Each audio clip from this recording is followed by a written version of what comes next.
Alright, now we are starting. Cardboard is secured. Ready to go.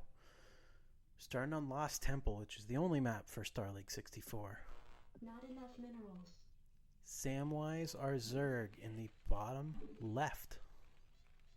Sorry, bottom right. No, they're both in the bottom left. That'd be like a 7 o'clock, maybe? It's like a 7 o'clock and an 8 o'clock spawn. So they are very close spawn. This would normally be advantageous for Zerg. Obviously, you can Zergling rush a very short distance. With Zergling speed, you can really get them going really quickly. But this side spawn here is really advantageous for Teflon Ron's style of playing Terran. There's a very small area in that ramp in Lost Temple there where you can get a full Zergling tight wall in with only a bunker and a barracks, which really makes that Zergling rush tight. But Sam is going to get this scout out immediately because he scouts the first spot, the closest spot. So he should know, like right away, right when he hits 9, to be able to go a 9 pool, which would be really advantageous here against Cameron. Teflon Ron. Yep, you can see it on the mini-map. That is a close spawn. And that means Teflon Ron also knows that it's a close spawn because of how fast that Overlord got there. SCV, good to go, sir. So we should see a 9 pool here. One of the things that we were talking about earlier. Oh no, it's actually going to be an overpool. Starting with the Overlord first.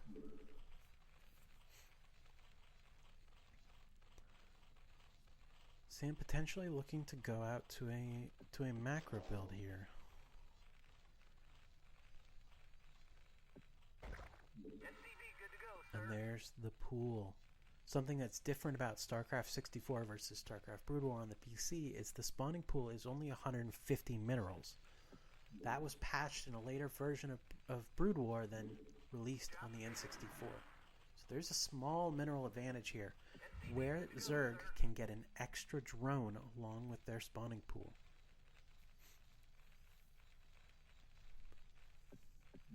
Not enough minerals. Looks like our first Rax is down. It would have been a 10 Rax, I think. Hard to kind of keep track of both people. Should be a 10 Rax. But Sam sees no wall in, so he is good to just send Lings over there. If he had gone for a 9 pool, the Lings would have been pretty quick, but at this point now, it seems like he's just going to go into a macro build more than rushing any sort of Zerglings. We're going to see a gas here at 12. SCV, good to go, sir. Cameron for Teflon Ron. The birthday boy, Teflon Ron.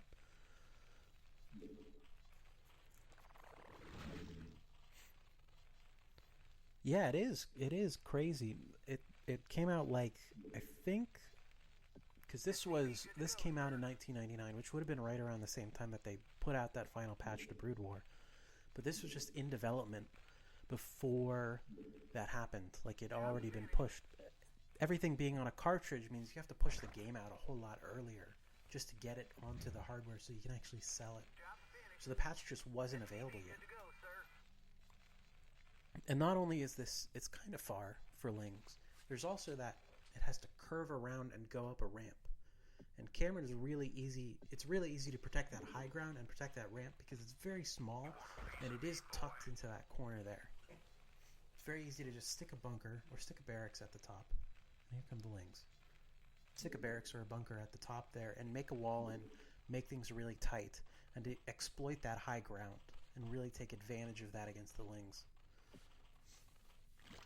So Cameron is going for an SCV wall in here. He knows that the Lings are on the way. When you are playing split screen, just because you can't see each other, you can still hear the unit movement. And when the units spawn, it is kind of a disadvantage of this split screen gameplay. So Cameron would have been able to hear those Lings running, so he knows that they are on the way. He isn't building a bunker or any sort of other racks Just kind of trying to hold this with a wall in with the SCVs and 2 Marines. You should have more coming along the way, but it's only 2.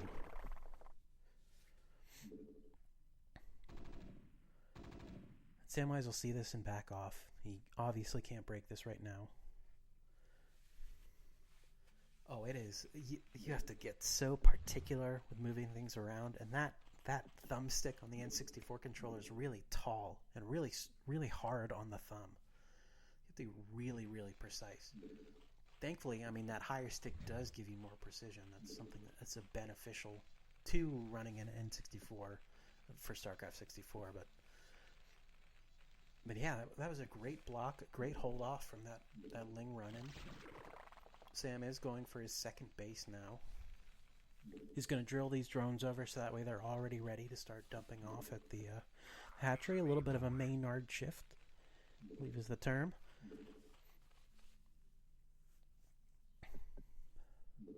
Meanwhile, Cameron is just holding that high ground, which is exactly what he needs to be doing right now. He's going into a factory. No, not a factory. Sorry. It's hard to see what the buildings are. Kind of a small screen I'm looking at. It's an engineering bay to work on turrets. Something that Samwise is really good at, especially on this map, is a really, really fast Mutalisk build. So Cameron's kind of gotten really good at countering that Mutalisk build just by throwing out an engineering bay. And that academy is down. So Cameron is working towards a SC Terran push-out timing.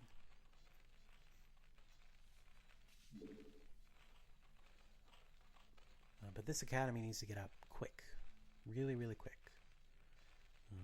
Because right now there's no push-out. There's nothing. It's just 3 SCVs walled at the ramp and a bunch of Marines behind them. So Sam is safe to just keep pumping out drones right now to really just build up an economy. Honestly, he could even expand to another base, but I know he's kind of apprehensive about that.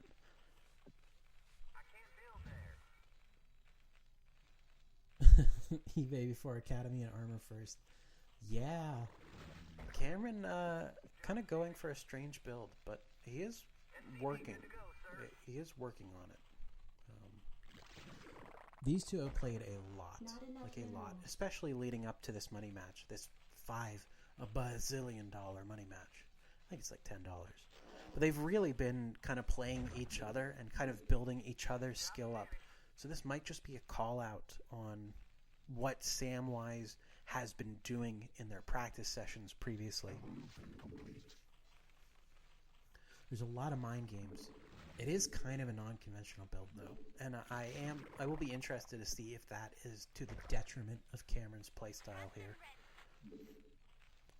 So we'll be pushing out a couple Marines, a couple medics as well, working on a second barracks. And Stim is up, so. And there's a third Rax. So we're really going to be trying to push that SK Terran here.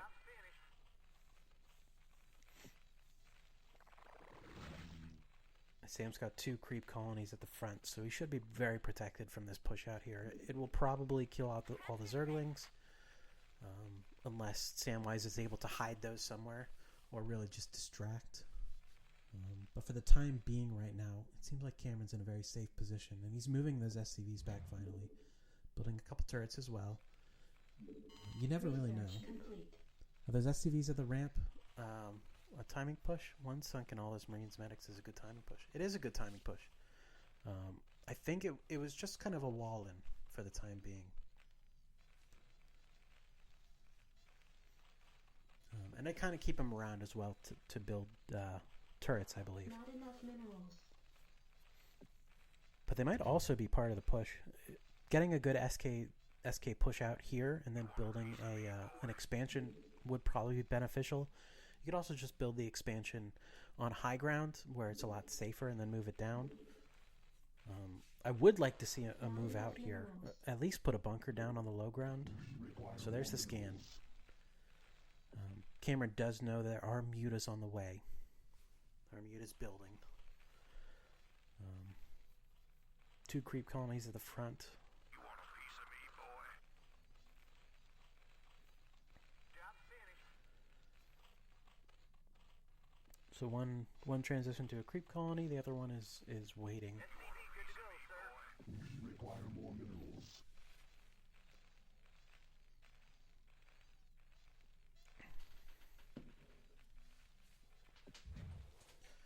Fully saturated on minerals now for Cameron.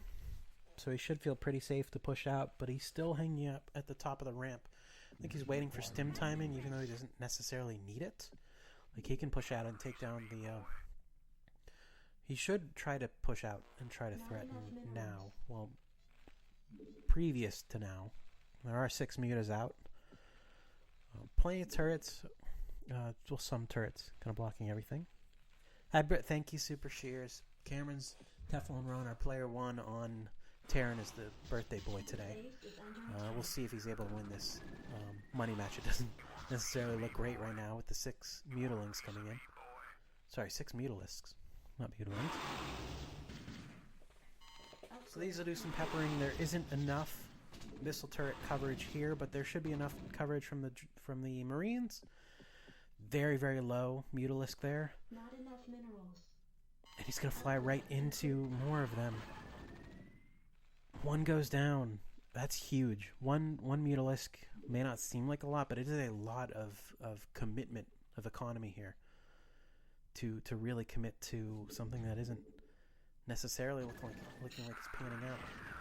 A little bit of bad pathing there. Going to take some extra damage on those units. Really tough. This was a really impressive hold-off. I would still like to see a few more missile turrets, especially protecting the mineral line, but for the time being, that push is dead. Those mutalisks have been held off. And so here we go. They are. Teflon Ron is building a couple more missile turrets. Getting some really good defense here. So we're trying to push in. If we can target down the medics or kind of get in the middle of that bio ball, that'd be really important here for these mutalisks.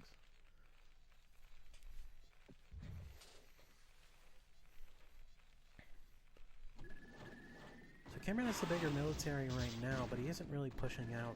I assume being apprehensive of these. Yes. Oh yeah, of course. Some turrets by the barracks. You kind of want 2. Oh, big explosion. SCV good to go, sir. All 7 mutalisks survive that, taking down that turret. And Cameron is building another turret there, just to be safe. And yeah, you kind of want 2 to 3 turrets, each kind of 2 blocking your mineral line, kind of 2 on the bottom, 1 on the top, 3 or 2 block near your barracks. Sorry. Yeah, you kind of want to just have a lot of coverage, which Cameron doesn't really have currently. He's really spending a lot more on military, which is good because if he's able to hold off this mutalisk push, then he can just walk across the map, trying to get the lead. But it's really scary right now because when you're really trying to walk that military out, it's really easy for the mutalisks to come in and pick you off. And especially if you don't have enough good coverage here on your barracks, your production buildings, then that's also really scary too. So here comes the walkout. They're going to run into those lings. Should clean them up pretty easily. Only 6 lings there. A couple more creep colonies going down at the back to protect. But for right now, these mutalisks are doing a very good job of providing coverage. And more importantly, scaring. That's the important part. Cameron is a little bit too scared to push out at this very strong timing here. He has +1 armor, I guess. And he's working on, I believe that's range or fire rate. I don't. Sorry. Macro hatchery down for Samwise.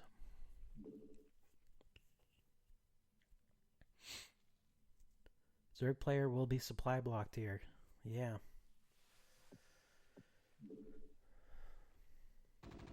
Here comes the push out, and the mute is with it, but they do have coverage from that missile turret. We lost 1. Can we get another? Oh, not quite. that is not a very healthy amount for those Mutalisks. I mean, thankfully, he had the problem of being supply blocked, so getting rid of some mutas would help with the supply block. Not really what you want to be doing, though. We are seeing here Cameron's push out. The bio ball is protecting that area, finally, protecting it from the Lings as well. And he is going to start working his way across the map. And working his way to this victory here. This is really good missile turret coverage of the front here, but not really great missile turret coverage. There's only the one turret down there.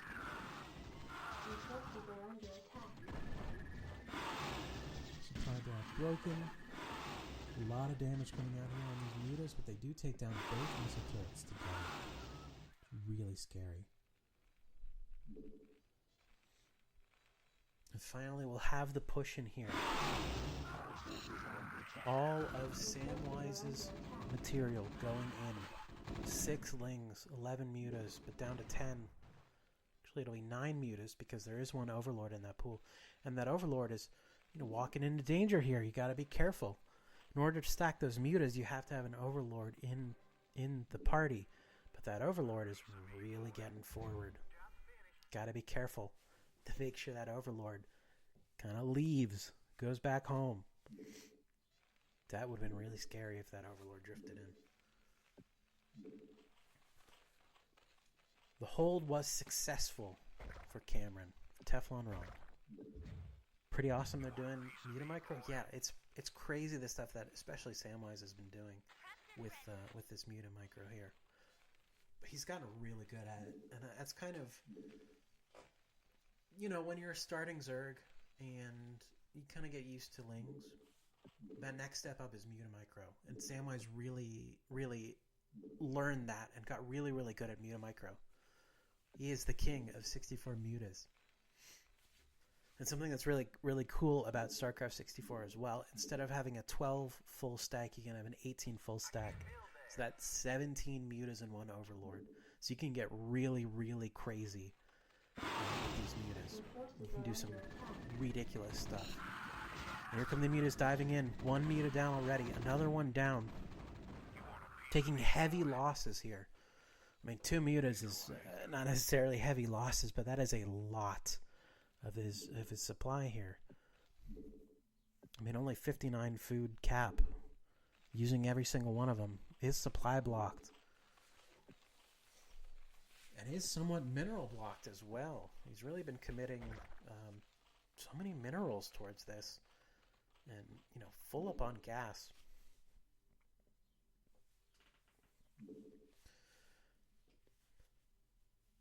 So here comes the push out. Finally, big old ball of SK Terran. Moving across. Ooh. Oh my goodness, I forgot what the word is. It's not shuttle bag. The one that 9 units for Terran. When he clicks on it, I'll be there.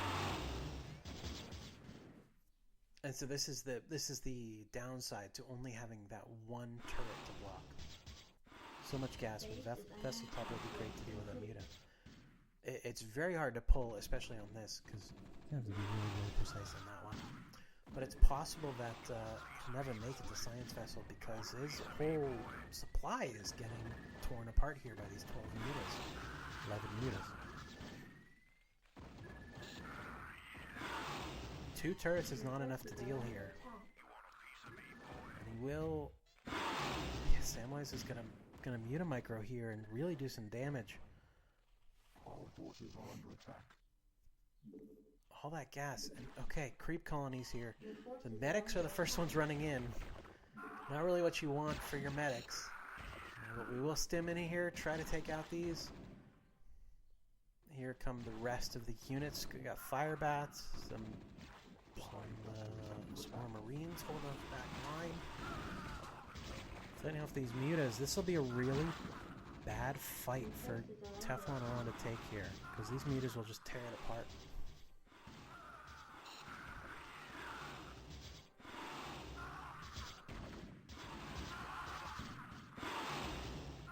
push just absolutely dismantled from Teflon Ron here.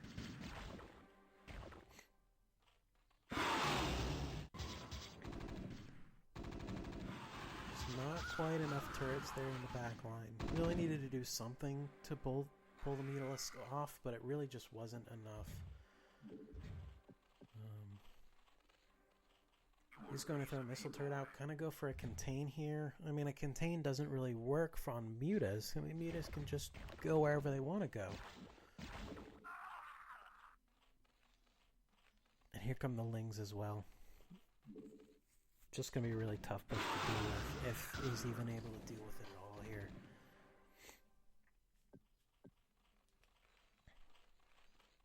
Now, Teflon Ron is not going to give up yet. Going to fight to the bitter end. Throw everything he has there. It is his birthday. He needs this win. That push could have been amazing if they waited for the whole army. Yeah, I mean, those medics just walking in, you know, getting staggered out. Really tough. Let's see if these fire bats can do anything against these mutas, but it doesn't seem like it. Sorry, against the Lings. Doesn't seem like it. It looks like the push is dismantled for Teflon Ron. He's going to pull out as much as he can here to try to get this, but doesn't look great for him.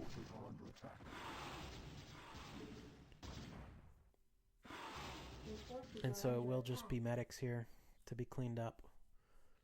Just a little bit more annoying to kill if they're just healing each other over and over. And then eventually they'll run out of mana, but, you know, they're not fighting back, so you might as well just leave them. Yeah, huge density medics as well. It's really tough, you know, I gotta give credit to Teflon Ron. It is really tough to know the right density of units that you want. Especially trying to mix in those fire bats. I really liked mixing in those fire bats, but they just weren't with the rest of the units. If you had managed to put those medics in, kind of take the aggro from the Sunkens, and then walk in those fire bats and really deal damage, that could have done something, but at this point it's not looking great. 57 supply to 44. And again, Teflon Ron doing fantastic on gas. Maybe went for gas a little bit too early, or maybe could have pulled more units off gas. I mean, he's saturated in the base. He does have a very good military here, but again, those mutas are just really scary. And Sam's going for a third base. Bringing his total up to 5 hatcheries, I believe. Maybe 4. And Sam is going for a wall in there at the bottom. And lurkers coming out soon. You're right. I totally missed that. There's too much going on in the game. Yeah, these lurkers are going to be really tough. There's no science vessels out. There's no sort of, you know, detection at all. I mean, there's some turrets scattered around the map, but not close. And these mutas are just going to tear apart the SCVs, and that's the whole eco going. And at that point, maybe the lurkers might not even be necessary.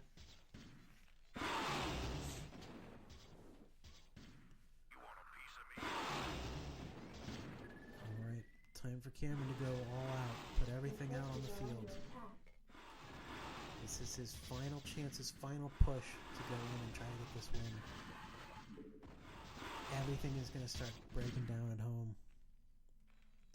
And I don't think it matters, because that third base is not discovered.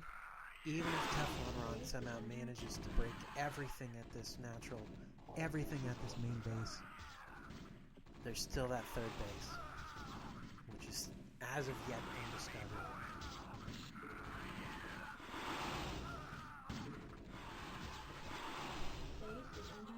So let's see this final push. Let's see what he can do. Let's let him cook. Although I'm honestly not hopeful. SCV's coming in first, taking the aggro from the creep colonies. Lurkers morphing behind. That's very scary. No detection. If these lurkers morph, then it is over. One creep colony down. Second creep colony also down. Trying to take out this one before it morphs. There we go. These lurker eggs are Chekhov's gun. Needs to kill these lurkers as soon as they hatch. If he doesn't, if they bury at all, then it is GG. It's probably also GG here with these mutas.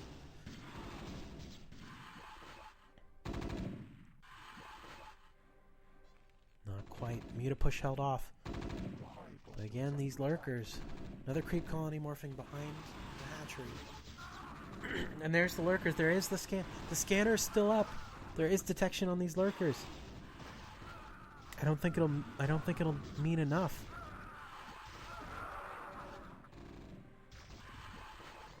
Everything stacked on top of each other. It is not quite enough.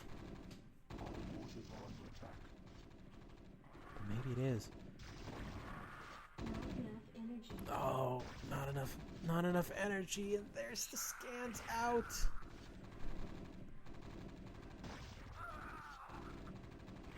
AI is targeting the mutas first. Yeah, that's really tough.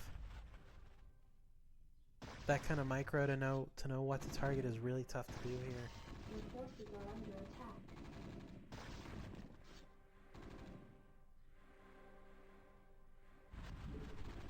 Our forces are under attack. Yeah, these lurkers. I don't think there's anything to do here. 3 Marines left with 3 hopeful.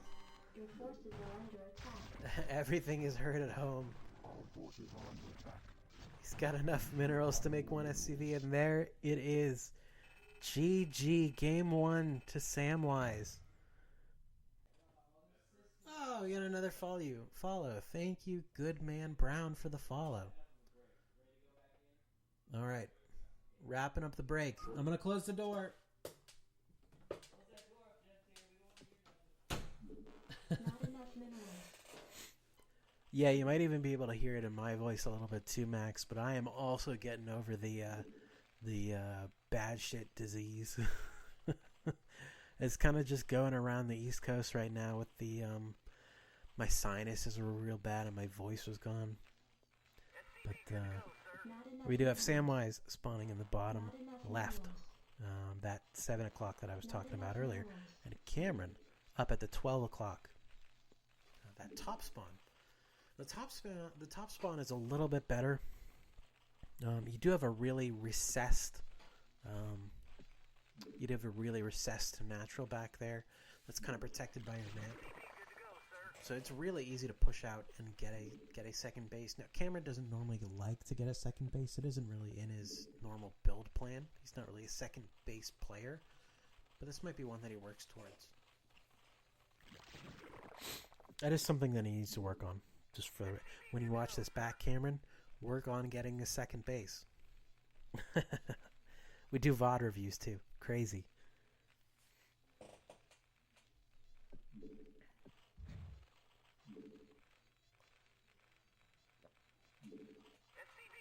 Cameron also didn't do any scouting in that previous one. I mean, obviously, when that Overlord gets there really quick, you know what base they're at, but not really scouting until you get the scan down is very scary. With the spawning pool costing 150, you can do some really, really janky, like 4-pool, super, super quick stuff. I mean, thankfully, none of our players are cheesers, well, except me. My only real victories have been from doing really cheesy, just weirdo stuff. You can do a really janky, like crazy Zerg on this. You can also do, like I said, the weird 4 pools. Just ling flood. The kind of like noob destroyer stuff. When you're first getting into StarCraft, you get owned by the noob destroyers of just running Zerglings across the map. And then, there's just too many things going on. Oh no. Another just safe overpool opening from Samwise. 10 racks, maybe 11 racks. Hard to tell. I'm just riffing while we get into our openings here.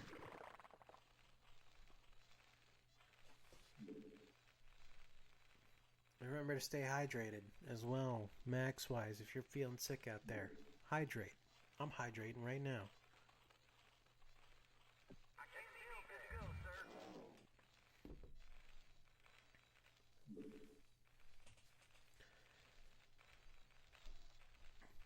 Getting gas at 12, 13, I think. Getting an early gas. We'll see if he took those lessons to heart from Mente the Mage. To you know, take people off gas SCV good to go, when it's sir. time to take people off gas. Going for a 13 hatchery here, scouting all of the wrong places. Job's finished.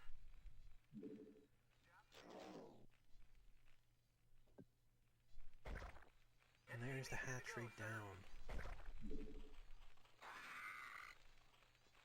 So Cameron does have a bit of a informational lead right now with no scout coming off. Going to do a wall off here for the SCVs. You want a piece of me, boy? You wouldn't have heard any lings pop because there haven't been any lings yet. Just morphing the lings now. Nope. Never mind. Hey, I'm not paying attention. 4 lings walking across the map. Another wall in here with these SCVs and 1 Marine. This should be just a basic defense. I don't think these lings are going to do anything special. Cameron normally, in the past, has been a wall-in kind of player, but kind of going out of that wall-in style.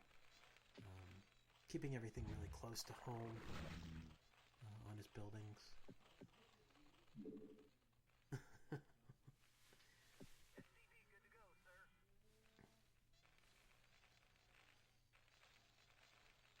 So with no scout here, Sam does know where the base is, but he doesn't know what Cameron has, what TeflonRon has. That's the important part. You know, he could just be walking straight into his death here. Good to go, sir. He knows it's not a fast expansion, thankfully. He knows, you know, there's no wall in up there, keeping that safe. But for the time being, this is the iron wall. Those lings are not going up there, and those Marines are not coming down. SCV good to go, sir. Kind of thinking about it, I think. No, just going to drone up behind this. Job's finished. I'm just sending 1 ling up there to keep Cameron honest, keep TeflonRon honest, make sure he's not building anything wacky up there, not a fast expand, nothing like that. And it is nothing like that. It is just a standard opening, you know, eBay first. Well, as standard as TeflonRon plays. Checking to make sure he's saturated. There's 4 Marines. Now, these 4 Marines could walk out and take out these lings and just walk across the map and do some harassment, but not really going for that timing. And again, eBay out first, Academy out second, going for another Rax. Standard TeflonRon opening currently. It's kind of weird and wacky opening. But he did take the lesson to heart. He's only got one guy on gas right now. Getting that first 100 gas for that stim. Not really going to push for much else right now, which is the important part. You know, you don't... Oh! Armor first. Interesting. What's with that extra barracks placement? This is so interesting. Hey, hive out. Nothing on the island base.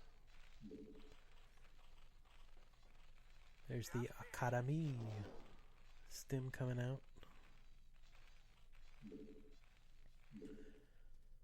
Again, that armor first stim build. You know, I'm not sure how I feel about it. Mente, I know you had your words about it. But it's just kind of a weird build. It's non-conventional. I mean, maybe it has worked. I don't particularly know the record of these players. I know they've been playing a lot, and I think it's been kind of even. Maybe this worked once. He's kind of committed to running it. Again, that barracks placement with the Marines there. Job's finished. With the SCVs. It's kind of a weird place. Probably need a good... Oh, yeah. Oh, you're actually right about the good turret coverage. I wasn't thinking about that. Yeah, you could stick some good turrets back there. It's decent SimCity. Yeah, I'll give it up. I'm not a Terran player. I'll admit that.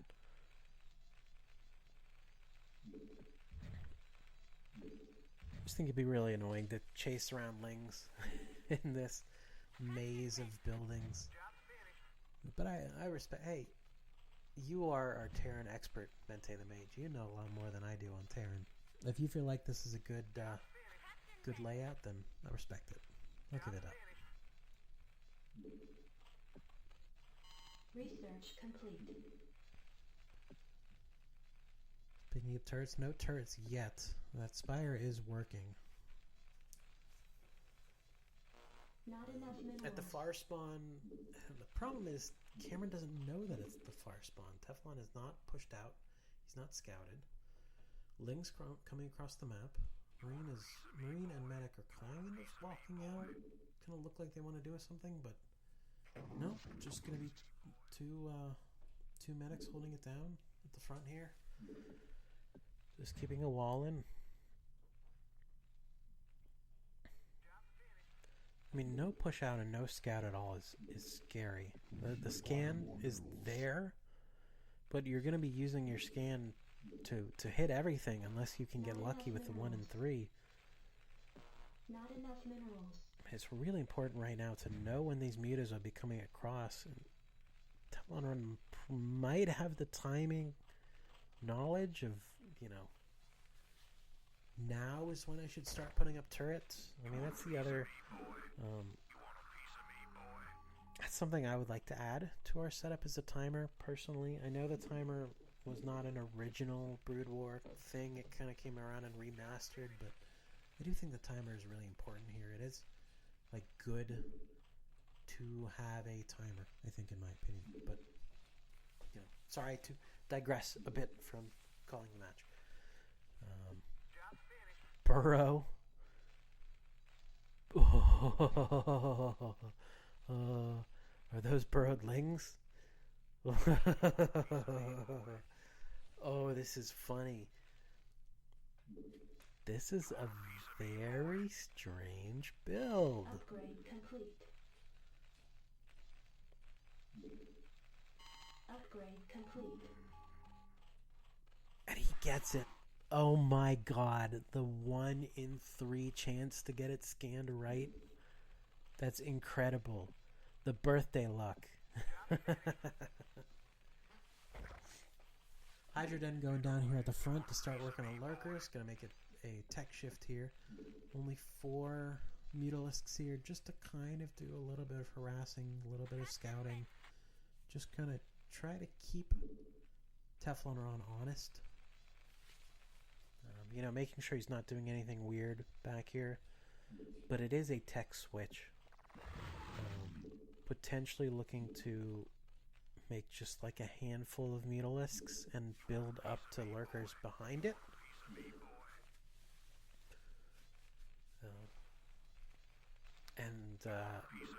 Zerg has pulled ahead in food here by just a little bit, which is always really scary. You never want the Zerg to be ahead of your food.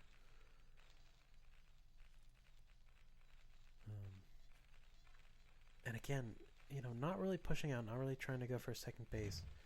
Mutas are going to be moving in now. Immediately diving the medic. Not quite enough here to... Oh, they do have enough to one-shot the medic. Which is a really scary number of mutas.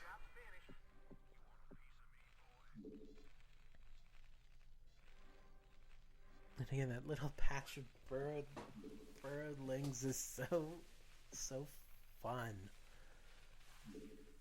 Just a very interesting choice here, but he did get the scout off. He does know kind of what TeflonRon is building towards.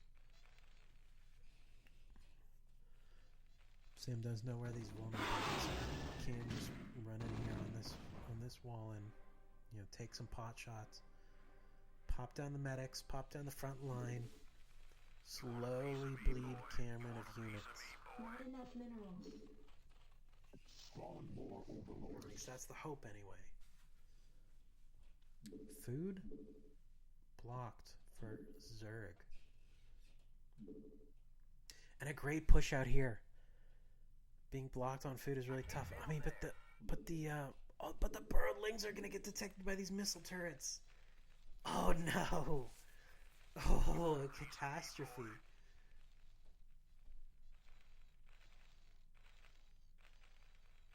Oh, but I don't. Your forces are under attack. Mutas are gonna try to do some tricky stuff here. Do some picking off. That stim comes out.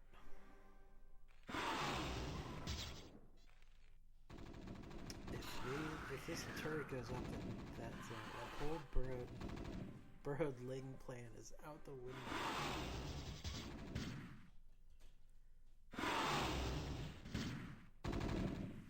Missile turret down. Takes out one muta for his trouble. And here come the switch to Hydralisks. Only 7 mutas in that handful there. Enough to make Cameron scared of these mutas. And Mente, you were absolutely right about this SimCity. It looks incredible. It kind of didn't really seem like a great SimCity at first, but it is really good coverage. I'll give it up.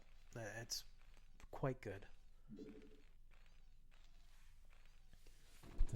Hey, there's a scan at natural. Knows there is something there. And again, I mean, the SCV. Another muta down. If Teflon Ron can keep trading one SCV for one muta, that's still a good trade for Teflon. But you know, you never really want to be doing that. Like, that's not really what you want to be doing. Never want to trade units away, you know. But that little burrowed ling plan still back there. I mean, the problem is that, you know, what are those burrowed lings even going to do? It didn't cancel the 2 turrets started. They just got killed. Yeah. I mean, yeah. You probably could cancel them in the middle. SCV good to go, sir. Really save those minerals. It's tough. You know, when there's a lot going on, especially in StarCraft 64, you kind of lose track of things. And there we go. The burrowed ling strategy does not pay off. That turret's able to get up and detect those buried lings. Oh.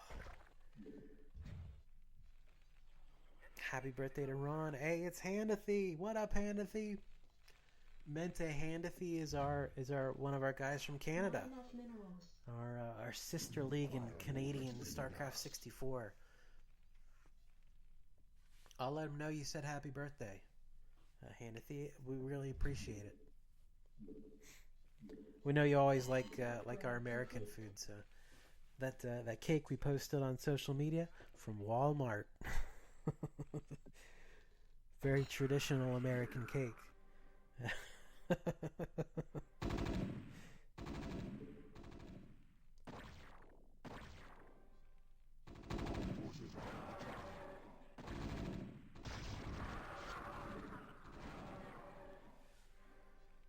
Great push out from Teflon Ron here. He really just needs to get this going. Greatest StarCraft league in the greatest StarCraft league right here on any console.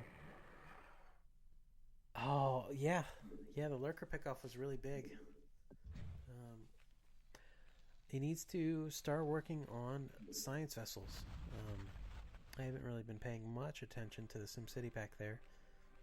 Hopefully he is working towards science vessels. I mean, I see a factory there. If he can start, yep, he should start working on that second also. Broken the contain. I mean, the lurker contain is going to start here in a second, especially with no science vessels. But he knows it's not mutas right now, so he can feel a bit more secure and safe at home. Because I don't think drop is on the way either for Samwise. It is just going to be a fairly basic. Oh, so we got this set up on 2 TVs. I wish I had a camera on me could kind of explain it. We have the N64 going into a splitter. So a splitter will take the picture and copy it essentially out to a bunch of different places. So we have it copied out into our stream setup, so into our recording setup, which is bringing you the stream now. And then we have 2 other ones going out into 2 different TVs, which are head-to-head with each other. So you can kind of look at your opponent, but you can't, see their screen. It is blocked off. And we have the top half of the screen blocked off for player 2, bottom half of the screen blocked off for player 1, so you can only see your setup on the screen. And the splitter can even do up to 4 TVs. We only have it for 3 now. Technically, splitters can go up to 8 TVs, which are really, a bit more than you would need. But yeah, we have a little splitter that kind of splits it out. It also splits out the audio, so both TVs have audio. Both players can hear the game as well as see the game, which is really important. Your forces are And it kind of gets us this LAN experience of playing Brood War, but just, the Nintendo 64 version. It's really funny. not enough minerals. Back to the game. Cameron is a very good position here. That wall of turrets here kind of preventing lurkers from kind of sneaking by. And here comes the starport. I would love to see some science vessels. We're going to be working on it. But there's a third base for Samwise. Another sneaky little base there. On Lost Temple, you can get really sneaky with these bases because not a lot of people will go out of their way to check. Teflon Ron will eventually do some scans to figure it out. Hopefully we'll also get that natural, like I was saying, Mente.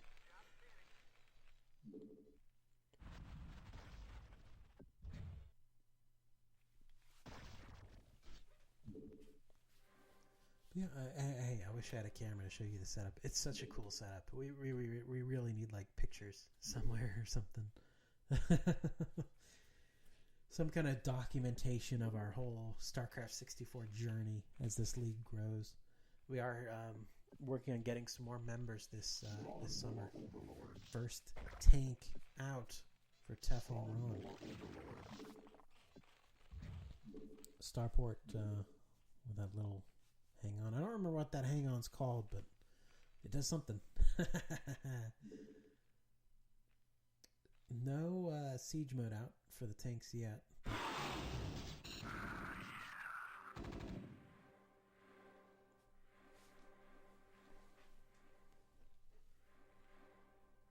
Now, the other thing too, as well, which is kind of a detriment to playing it like this, is when stim goes out, both players can hear the stim. Even if you're not looking at it.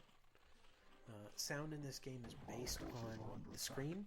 So if the action is on screen, it will play for both players.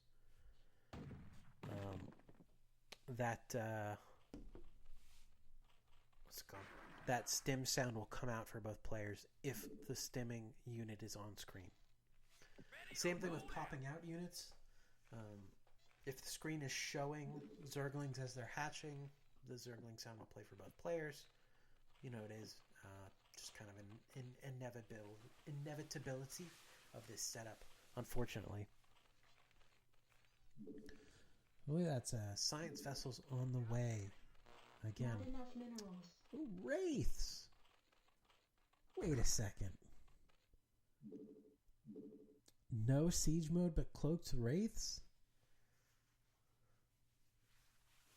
Scans come out there looking for secret bases. And for weapons level 2. Alright. Science facility on the way. Hope that SCV is not trapped there. Our forces are under attack. A second engineering bay. Ready to roll out. Alright, we're just trying to pick off the reinforcements here. Wait for this wall of turrets, we'll hold them off. Just take out a couple. And we will lose one muta, I think. Not quite. Very close to losing one muta. Oh, survive that last one. And here we go. This incredible SimCity here with all these missile turrets. All this military. Oh, not quite dropping. Not quite dropping a Mutalisk. There is one or two really unhealthy ones in there.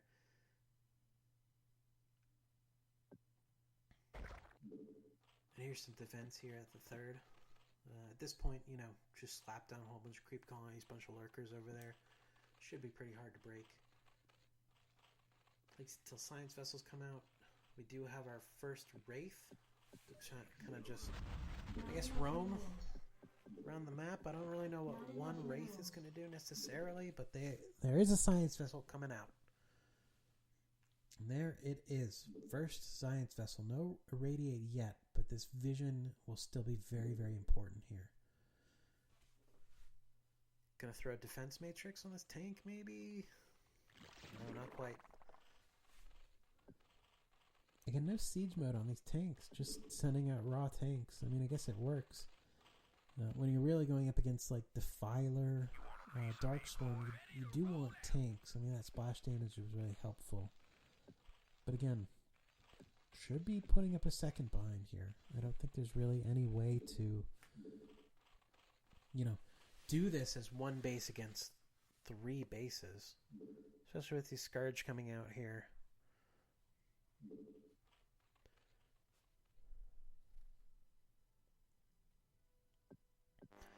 But here we go, big push out. Not quite an SK Terran. I mean, an SK Terran plus tanks. Not really a thing, but Not enough minerals. you know, if it works, it works. And it does seem like this is going to work. It seems like this has enough to push down this natural here. Research complete. Unless this Defiler. Our forces are under Devour will not be done. I don't think it will have enough mana for Dark Swarm. It's going to be really close. This timing is so tight here. But if Teflon Ron is able to get in here, break down these creep colonies, he should be able to do a lot of damage. our forces are under attack. And he will take out one Overlord for his walk across. Just leaving an Overlord hanging around. No Overlord speed at this point in the game, I want to point out. Evolution complete. Supply block may allow the push to come through. Yeah, I can't put out any more Defilers currently. Spawn more overlords. And you know, it's incredible how close the margins can be sometimes. Just that one extra Overlord floating around could make this push, you know, winnable for Teflon Ron. And again, he's not making that same mistake as he did last time. He's getting everything here to the front. Everything that he needs to get this push. You know, even in food, so it really needs to happen right now. This is it. And the scary part is here, Teflon is going to hit this. He's going to do a lot of damage. He's going to realize that there's more here than there should be. There's more units. There's more things on the map than there should be. I'm nervous too, Mente. Oh my God, he knows. He's going for the third. Oh, that's incredible. The scan as well. Our forces are under attack. He sees the lurkers. The lurkers are there. 2 creep colonies, 2 lurkers. I mean, this should just be a clean push. But he's holding back. He's holding back. Why is he holding back? He could push this and win this. Missile turrets? I don't know. Evolution complete.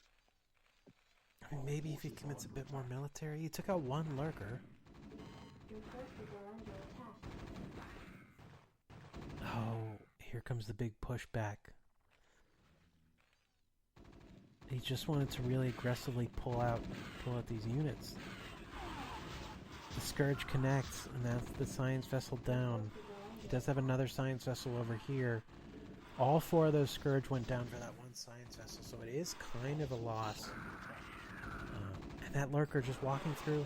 Lurker down. Not able to bury in time. Research. There's one Scourge up left. No, maybe two. It's hard to tell with these little StarCraft 64 sprites. I think it's one Scourge. And here come the mutas in. Scourge will go down. There was one Scourge. The other Science Vessels here should be safe. Playing this TVZ like a TVT with all these turrets. Yeah, Samwise is just so good with the mutas, and you really don't want those lurkers to just walk in behind you. So detection isn't necessarily horrible. Here comes the irradiate. Oh, big damage, big damage. Manages to pull off. Manages to pull off the irradiated muta. Letting those just kind of sit there. No, the muta's gonna get. Oh no. Oh no, he used the irradiate on the weak muta. No. Our forces are under attack. Your forces are under attack. Alright, here come full Burrow Dark Swarm Consume Plague. So we'll see Dark Swarm coming out here first. There is one fire bat. Plague! The huge plague, and then the Dark Swarm. That's incredible, but it doesn't do enough. I mean, it's really gonna screw up this push, but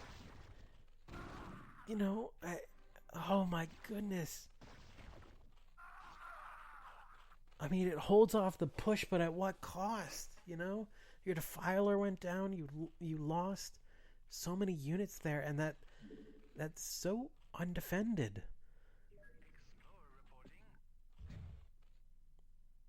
Should have committed, and yeah, I think he should have pushed in. Yeah, Cameron, Teflon Ron needs to get this push in on this base. I mean, those Defilers are really scary, but you need to get in there. That third is so much economy that you can't really do anything against. I mean, look at these minerals and gas for this Zerg player. You need to take down that third base. And, again, you need to get that second. He still hasn't gotten that second base. He's still on one base currently. No push out, no getting a second base, nothing like that. Siege tank the Defiler and pushing on that sunken. GG, absolutely. But I don't think he even has siege mode yet. He's just really... Oh, okay, the turrets are still there. Oh, thank goodness those turrets are still there.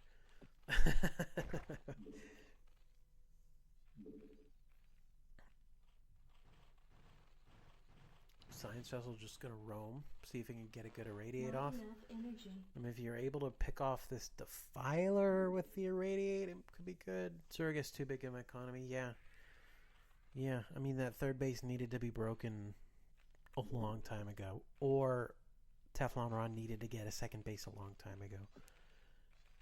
One base versus three base is just really, really hard. It's a really uphill battle, and Terran can do a lot on one base, but if you're not taking advantage of your big strength pushes, when you have that little bit of extra juice over the Zerg where you're able to push in and get those bases down, if you're not taking advantage of that, then you're not able to win. And he will, hold off these pushes, these units that are just walking in, but base number 4 on the way. And that, of course, is at that main of the natural that's defended, and Teflon Ron has not been able to break.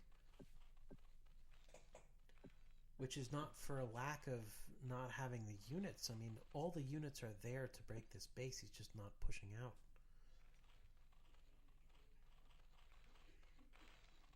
They're kind of having a laugh about it. It's at a weird stalemate right now where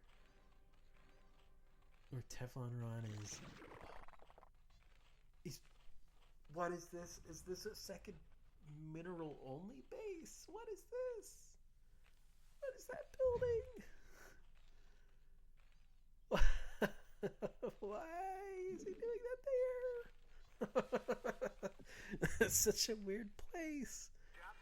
But I mean, hey, you know, a mineral-only base is good right now, maybe. He's getting a second, you know? Yeah, really good position to do a bust. But started retreating. Yeah, it's really tough.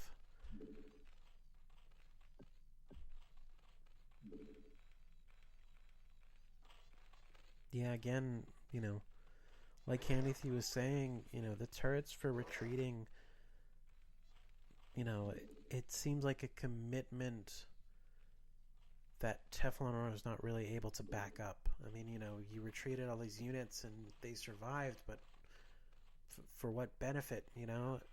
What are these units going to do now? And, I mean, Samwise is going to have Ultralisks now any second. He's got the mineral and gas base for it. And these Scourge are going to go do a wander across the map.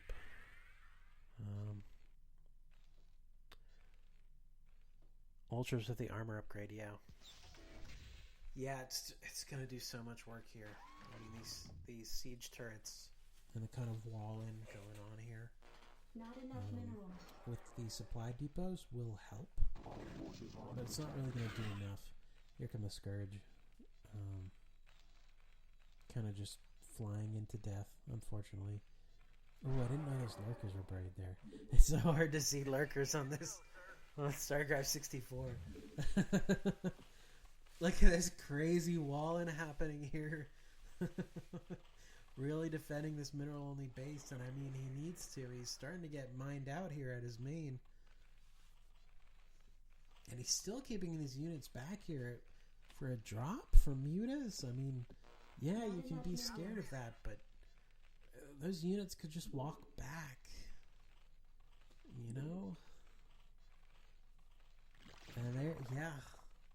Very dire mineral situation at home. Finally mining from this mineral-only forward base, but Samwise is catching up in food. And once these ultras are out, he's going to be ahead.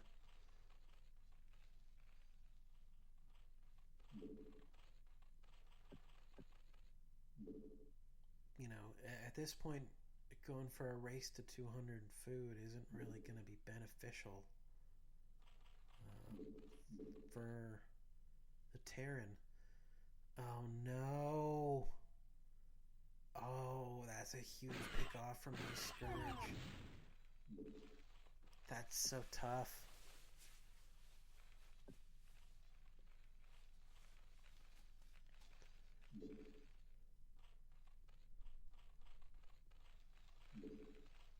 Maybe looking to expand for a third. I mean, at this point, you might need a third. You should have 2 mining bases here.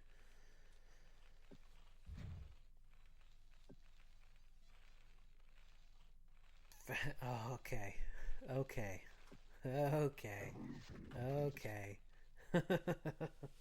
Going for a fully decked out fast ultras. Oh no. This is gonna be tough.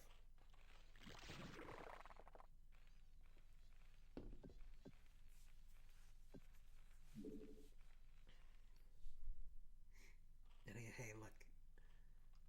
Maybe he can lift off his main and bring it over to the second. I mean, he would lose his scan. But at least he would have a natural, another mining base. You know, he does know that 4th base is there. I value the scan. I think it's really important right now, but I think I would value having a second mining base more. I think I would be happy to give up that main. I mean, having that command center in Maine just to have another mining base. We require more minerals. Obviously, you lose out on all that SimCity, all that effort and work you went into putting in those turrets, all that. But you need those materials right now, man. Not enough minerals. You're getting swamped. And these ultras are going to walk in here and make things a whole lot worse.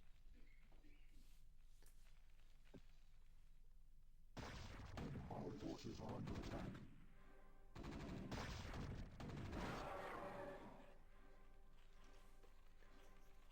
I mean, the push out is finally happening. Bit too late. Bit too late. This, this 30 food gap here is almost entirely in Ultralisks, and I don't think this military is capable of dealing with Ultralisks currently. That's something that I would love to see from Sam, and something that we haven't really seen much. Yeah, it is bad news bears. The baddest news of bears. Talking like 2008 recession bears. That kind of bad news. Oh, that's not a great joke. It's just not great. 41 supply. And Samwise had such a huge lead in gas. I mean, he had like 3,000 gas there. Where'd all that gas go? Oh, it's probably these Ultralisks that are going to be walking their way across here any second now. Or, I did see a research of drop there. Am I going to see an Ultra drop? I mean, that would be fun.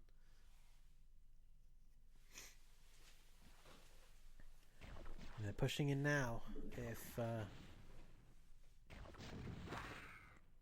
spore colony?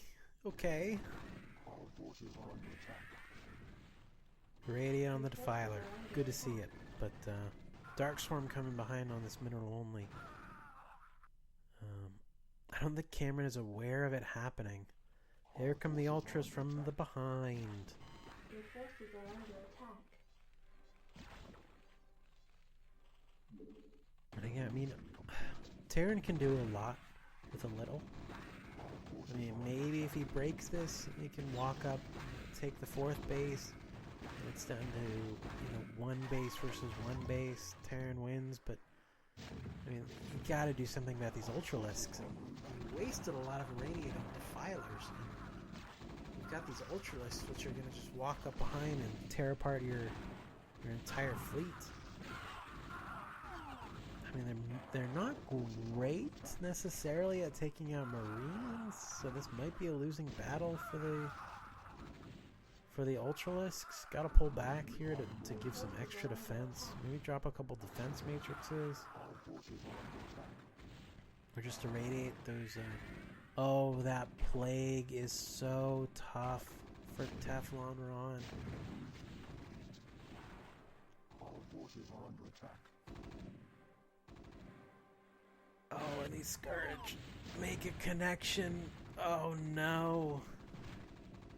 That's Plague. Not enough energy. Here come the mutas to just clean it up. I mean, these glaives will just bounce, kill everything in one shot. And TeflonRon finally realizes he's getting his booty eaten out in his mineral-only base. By that Dark Swarm and those Lings. This is tough. I mean, he's basically lapped in food. Yeah.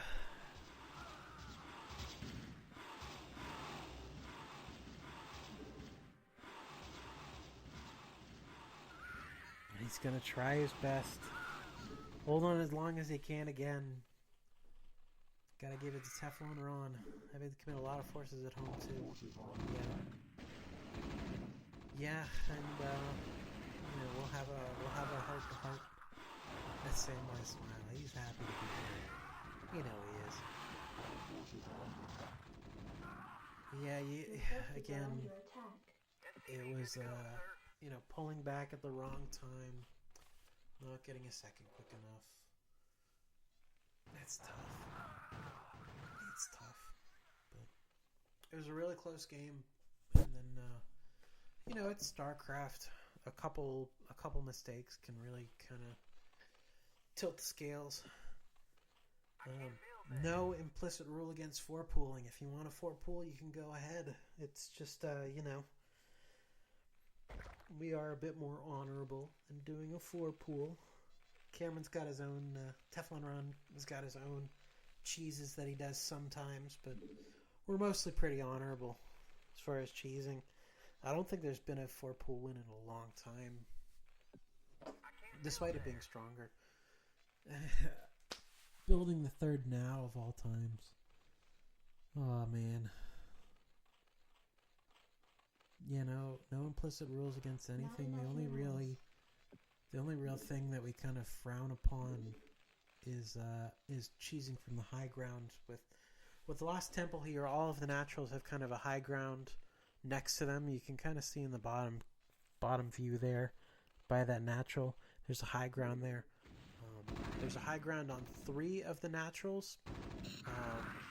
The East Natural, South Natural, and West Natural. You can just land lurkers there or land tanks there and deny that natural entirely. We kind of frown upon doing that. Yeah. It's not necessarily against the rules, but it's one of those things that, like, it's kind of a BM. Lost Temple is really the only competitive standard map that exists in StarCraft 64 in the base game. We are, working on modding, trying to get other maps in there. The only one is Lost Temple, and Lost Temple kind of just has that inherent flaw. You can get, like, it can get really annoying if the Terran just rushes, rushing drop, rushing siege tank. Zerg takes a very long time to be able to respond to that, just because researching drops for Zergs takes a really long time. That tech tree is really tough to get to, so it's one of those things that's a little bit frowned upon. All's fair in craft. The winner is the winner. But there's GG. Samwise takes it. We did have our 40-minute match, so there will be about a 5 to 10 minute break here for us to, talk it out. So, if you have any advice for me to give them, I know about. Check the goals. In our $5 million money match. And our 5 Bugatti on the line. No Porsches here. No, I don't know. I don't know fancy cars. Our big money match here for Teflon Ron's birthday. I think we're picking the music right now. Our boys out there are listening to happy birthday music. Not the happy birthday song. But, listen to happy music. Listen to good music. Good vibe music. This game 3.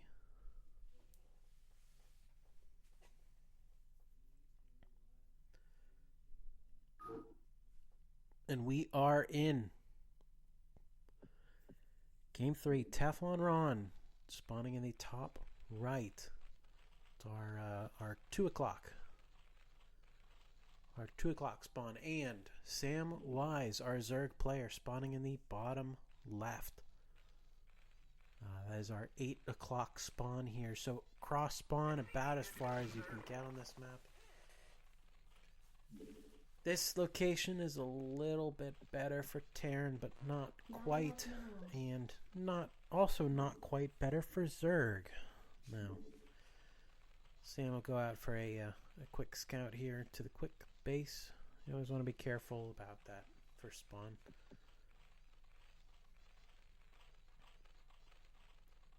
And Sam is a PC player, if you can tell.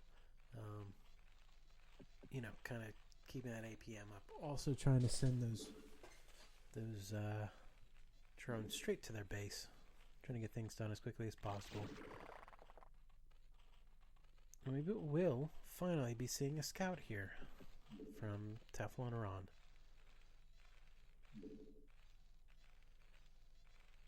No scout in the first 2 games. Potentially to the detriment. Wait until the scan to go for the scouts, which not necessarily the worst thing in the world, but not great when you're going against a Zerg player who can, do some tricky things. So we are up to 9 here. We'll see if this is a 9 pool or some sort of, overpool. Sam opened to overpool both times. In the first game, kind of a more economic opening. Here we are, the scout. Nothing at the close spawn. Thank goodness. You can get really scary with that close spawn. First supply depot. No. Teflon Ron always likes to build a supply depot kind of separated from the first command center.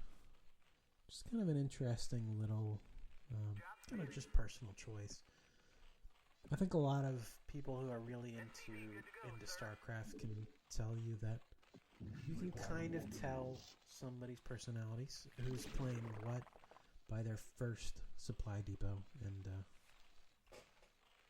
Teflon Ron likes to have this a little bit further away. SCV good to go, sir. Dropping 11 racks, kind of waffling over the place. And here comes the scout. So Teflon will know where the base is. Maybe able to see some color on his map. Yep. Know that the base is here. He does like to keep his distance from the supply depot. It's a weird, personal optimization. I respect it.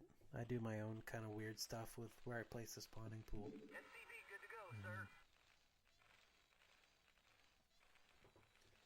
Your first racks, no wall in here. Kind of just building, just all over the place. Building towards a sim city. Teflon Ron does art in his free time. You can't really tell by the way he lays out his sim city. He kind of does what he wants to do.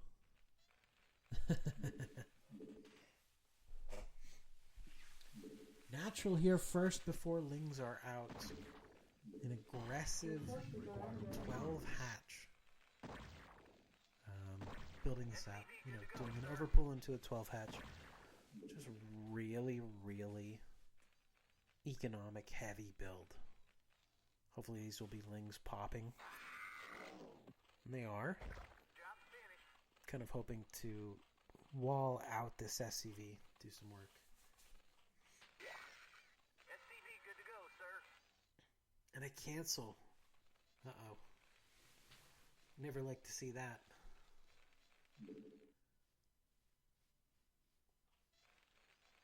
Sam was able to scout there. Teflon doing a wall in at the ramp here. I don't think a wall in is necessarily needed. I mean, you can maybe have two here to do a wall in with a couple of extra drones, but I mean, those lings are going to be trying to kill this SCV that's just hanging out in the base. I don't think you really need to commit this much of your mining away for this wall in. I mean, it's not that scary of a wall in. You could also just throw down a bunker, I guess.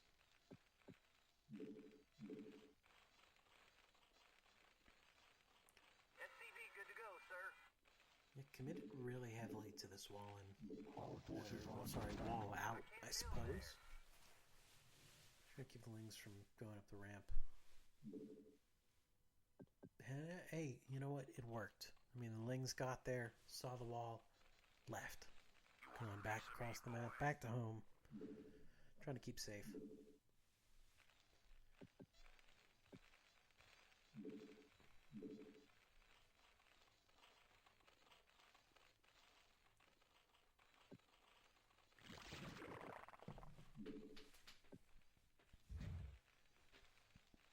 Second Rax Academy. Academy. SCV good to go, sir. And interestingly enough, no engineering bay yet. Kind of not committed to that engineering bay.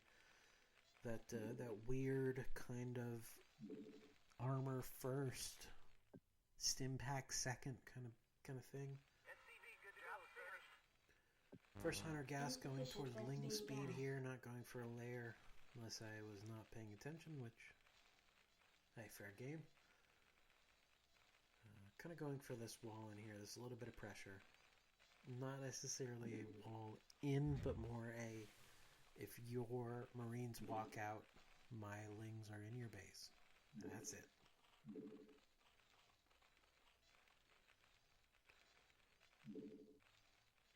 Teflon needs to do his best here to take advantage of this timing push that he has the ability to pivot off of. That first 100 gas are going to be for a stim pack. Second 100 gas are going to be towards making, I assume, engineering bay into damage. I would hope. But a stim pack there, first 100 gas, no problem. Now let's see if he leaves these guys on there mining gas. He doesn't necessarily need more gas currently. He could leave 1 or 2 mining, but having all 3, maybe an overcommitment to getting gas.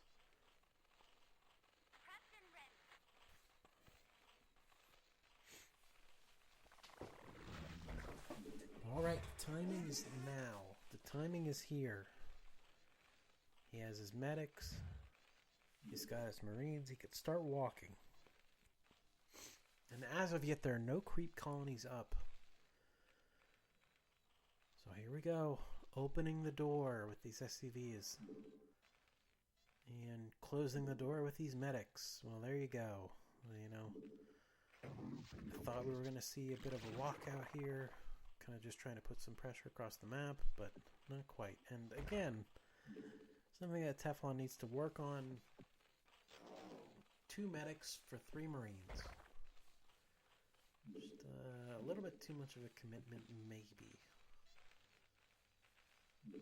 So really, at this point, you want to be halfway across the map. You want Stim to finish as you're starting to get there. Or Stim to finish when you're already there. You're kind of holding around, waiting around too much, too long to get this push. We wait a little bit too long, and those sunkens will be sunkens. I mean, thankfully they're just creep colonies for now, but they will be sunkens eventually. And that gets very, very tough to break. I mean, again, if you hold off too long, then you miss that timing. You miss that really powerful power spike for Terran. And, you know, then it kind of leans back into Zerg's favor.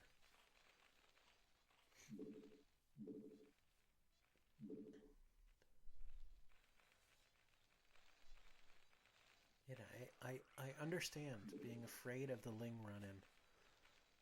You know, if you move out and you don't catch these Lings perfectly, then it's really tough. I mean, again, just throw down a bunker. That's what I would say. If you're really apprehensive about those Lings, you can just throw down a bunker. I didn't see any bunkers really in Game 1 or Game 2. Which is good. I mean, Cameron Teflon Ron used to have a overcommittal to bunkers in his you know, original practice. He really liked bunkers. Not enough minerals. But I haven't seen any. Not enough minerals. Like a whole new game player here. Not enough minerals. Not enough minerals. Scanning the main here, we'll see that the spire is up, 3 hatcheries down. With that spire up and 3 hatcheries, there's going to be at least 9 mutas walking across the map here, ready to hatch as soon as possible. And he did not check the eggs, so he will not know exactly when they are coming across, but should be throwing down turrets right about now. 3 turrets. Pushed out now to kill those Lings. It would force some sunkens. Yes. Yeah. I mean, 2 sunkens is a good amount to defend, but you could really pressure out more sunkens. And that would really put Samwise behind. Or, you know, either committing to more Lings or committing to more sunkens. I mean, that's the real, you know, something that's a reservation that TeflonRon needs to work on. Is kind of being afraid to push out and afraid to force anything. You know, if you're even stripping those minerals to make those more creep colonies, even stripping those minerals to make more Lings, would limit the muta count. You know, each of these mutas represents a decent commitment to gas and minerals. You can really kind of lessen that mineral amount. Take money out of that bank. You want a piece of me, boy? But that is something, if TeflonRon watches this back, I'll certainly have a talk with him about it. It's something I'm not good at either. I mean, it's easy to say as a caster who has omniscient, able to see everything, not in the moment. It's a lot more difficult to be in the moment and to recognize this. And that's one of those things that really makes StarCraft kind of a difficult game to master is, all this theory, all this book learning, all this, stuff that you can say as an outsider. It's really easy to say. It's really hard to do. And that's why this stuff that these players do is so impressive. Every single time they go off anything. Samwise doing this incredible Muta Micro on a Nintendo 64 controller, no less. It is incredible. I cannot undersell all of it. And I mean, even the macroing a bio ball is crazy too. Is required. Here we go. Mutas are sharking again, kind of looking at this ramp here, saying, you're holding off my limbs, but with what? Forces are under attack. And 7 mutas here will not one-shot a medic, especially one that's being healed actively. And kind of getting a little bit of shot anxiety there, I suppose. Not quite finishing off that medic. So kind of just trading some health for some health. The medics will just heal everything up. The mutas will heal on their own over time. So that damage isn't necessarily that large. So we do have our handful of 9 mutas now. This should be enough to one-shot a medic. Will be enough to one-shot a marine as well. Looking to stim out. Trying to kind of shark these mutas before they commit. Not enough minerals. And he is trying to push out now. It looks like he wants to kind of get some breathing room. Kind of get some room here. Sam did a tricky thing in the last game where he put down some burrowed lings. We'll see if that's a plan here this time. It doesn't seem like it. I don't see any burrowed lings on Samwise's screen. I mean, there's a lot of movement. It's hard to really see. Stim coming out here, trying to do some damage on these mutas. They will run away. Again, just trading some health for some health. But these mutas are kind of caught in no man's land now. There's one big bio ball there at the top of the base. There's one big bio ball here at the bottom. A fair amount of turret coverage, at least inside the base. Kind of still working on getting coverage on the outside of the base. Not enough minerals. The mutas are effectively muted for now. There is still that contain, obviously, and with a handful of 11 mutas, you can one-shot these marines. But again, you're trading a fair bit of muta health for these marines. And, these overlords are also kind of wandering across the map. I think that might have been 3 overlords, so actually only 9 mutas. It is still scary. And look, these units are moving across, but there are fire bats in there. I mean, the fire bats are not going to be doing anything against these mutalisks. Unfortunately. Those fire bats are really good at tearing apart lings, really great at tearing apart sunkens, but these mutas are a problem. Base is under attack. Again, the second bio ball, kind of just hanging out. And there's the lings. Maybe they were burrowed. Oh no, they were hiding behind in that second. So the ling run-in will happen. This is the big scary thing that Cameron was so afraid of, TeflonRon was so afraid of, and Base is under attack. currently it seems like those lings are not going to do enough.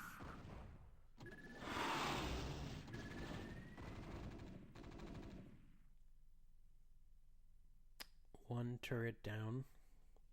Teflon's kind of building out his little wall of turrets as he goes. Again, and Mente was saying He's playing it more like a TVT than a TVZ with all these turrets.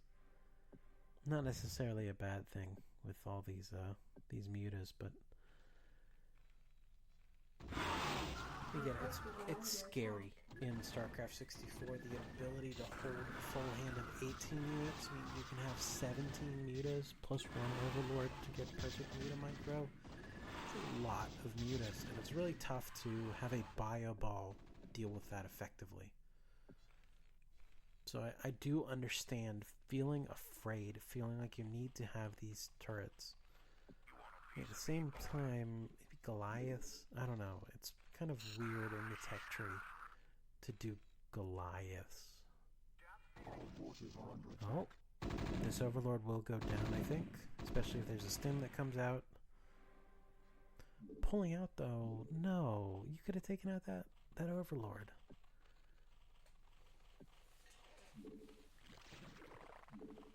Sees the Hydra Den, sees the Queen's Nest, knows that Tier 3 Zerg will be coming in the next 10 minutes. Upgrade complete. Not enough minerals. Not enough minerals. Not enough minerals. Not enough minerals.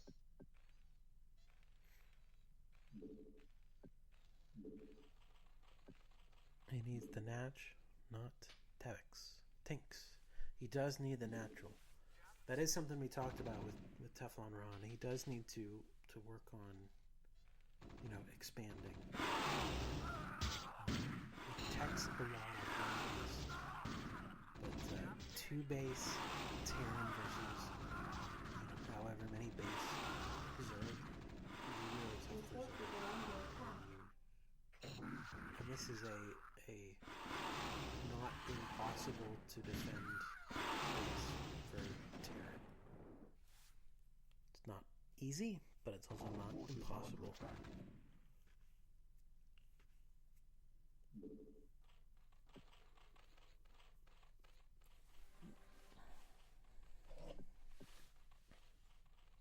We require more minerals.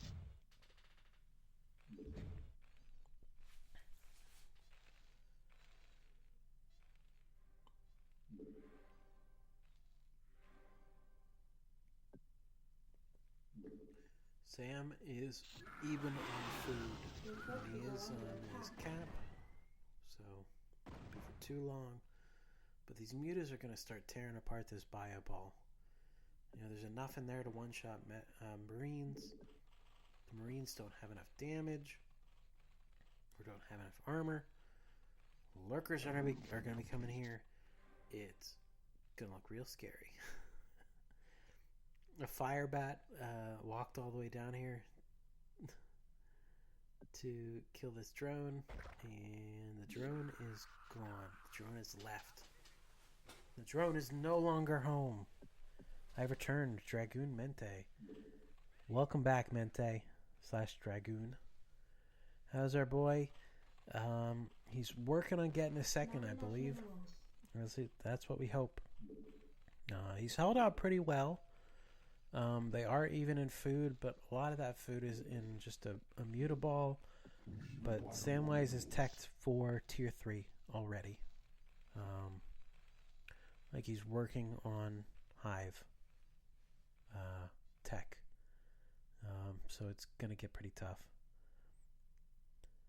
There are 2 Protoss players, but one of them is inactive. That's our boy Tom Jones, who is technically the best player in the league. I mean, he won our last big tournament, and then he has just been too busy with life stuff to get back here. And then we have one Protoss player named Dragon Jake, who had a kid recently, so working on raising a little baby. So he gets out here sometimes. He absolutely kicks my butt. Gen 10 Hero Commentary absolutely owns me all the time. But he kind of Dragon Jake kind of does the weird like ninja expansions, kind of gets secret bases, does a lot of like High Templar. Really loves that storm. That is something that like Teflon Ron can play all of the characters. He can, all of the races. He also has a Zerg. He also has a Protoss. But his kind of main one that he's been working on a long time is the Terran. He's really dedicated to trying to make Terran work. I think part of it is, Terran is the hardest. It's the most puzzle box kind of one to make work. There's a lot of moving parts. It's really difficult to get everything going at the same time. So it's kind of more of a challenge than something like Zerg or something like Protoss. Not that Zerg or Protoss are necessarily easy, but Terran is just kind of another level. So Teflon Ron does have a Protoss. He does have a Zerg. We do have our Zerg, our Protoss players, but they don't really have that active currently. Gentan again. I would like to learn Protoss. Just I don't know. I like Zerg a lot. It's just Zerg is also very hard. Protoss is also very hard as well. But I just feel like Protoss is underrepresented in the league. And even if I'm a bad Protoss, it's still fun. It is still good to have representation of that race. So there are fans of Protoss.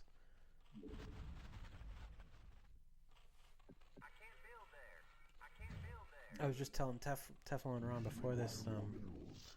There's a Protoss chat on Discord. Maybe you're in it as well, Mente. It's gonna be really cool. Called the Rise of Ayer, of the guys that do the translations of the Korean videos. And the Protoss one is so much more active than the Zerg one and the Terran one. There's 3 kind of Discord chats that all do that, and they have links to each other, so they know each other are around, and they contribute to each other when they can. But the Protoss one is so much more active than the other 2. There's so many more videos that come out, so many more people talking for advice. Protoss is a very loved race, and there's not nearly enough representation here in Star League 64 since our 2 Protoss mains are kind of inactive. And while I've been talking about Protoss, of course we have a Terran versus Zerg here. I kind of went on a tangent there. That was a great push from Teflon Ron. I mean, really held it back with a peppering from the mutas. The difficult part is Samwise is on tier 3. And tier 3 units are going to be coming out here. And that is bad for Teflon Ron. He doesn't have detection really, aside from his scans.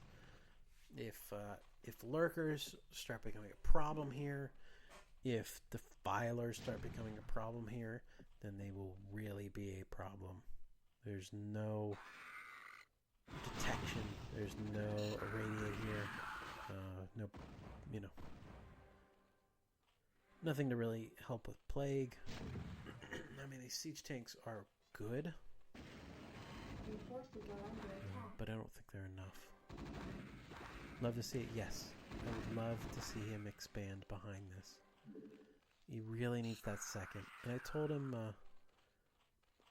while we had our little break in between that he needs to be getting his second at some point. Because in that game 2 there, he got his expansion when he was mined out, which is way too late. He kind of wanted halfway through. I heard that, but it's one thing to hear advice. It's one thing to learn advice. It's another thing to implement it. Like, it takes a long time to kind of take all the information that's coming in and put it into action. That's really tough. One of the things that makes StarCraft a really tough game. But yeah, again, no detection here. Really tough. These siege tanks will do some work. They'll be able to kind of pepper down this front. But those lurkers are just going to slowly inch their way in the backside, and we're going to see a dark swarm here coming on the front, and then by then it'll probably be too little too late. The timing is going to be really important here for Teflon Ron to kind of pinch those lurkers that are going to be coming in from behind as they're walking across the map.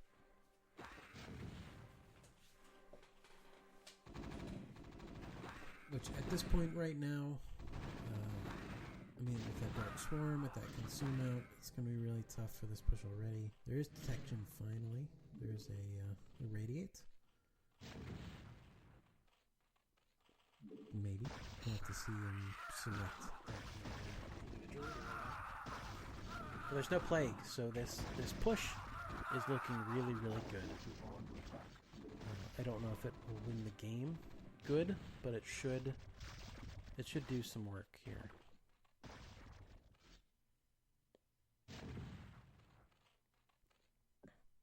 But again, the big problem, same big problem as game 2, is there's a third.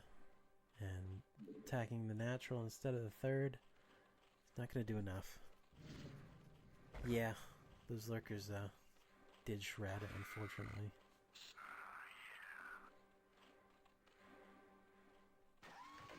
Our forces are under attack.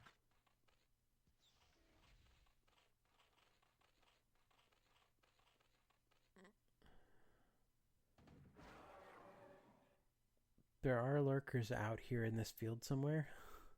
It's just a question of finding them. It's really hard to see. The TVs are kind of tuned a little bit better, that you can see the ground a little bit better. Again, mineral only base first, getting that side carriage. I mean, he is finally expanding, which is good. Happy to see an expansion. Base is under attack. He's Ling attack speed. I forget the cracklings. These cracklings are going to be really scary, especially against a tank force. Your forces are under attack. But hey, that lurker did a lot of work while there was not much attention being paid to it. And there's a fire bat and all that blood on the ground. I promise.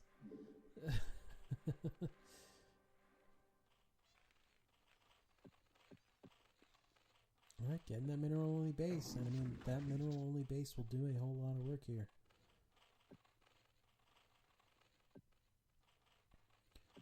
I was talking with Teflon Ron during the break. He does favor that mineral only base because it gives him room to run away.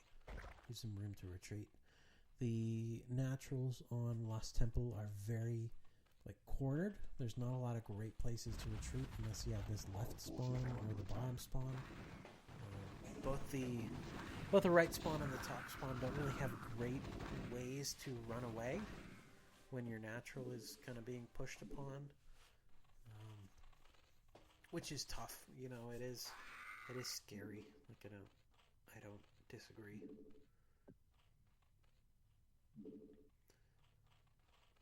Scans right. Irradiate on the two defilers.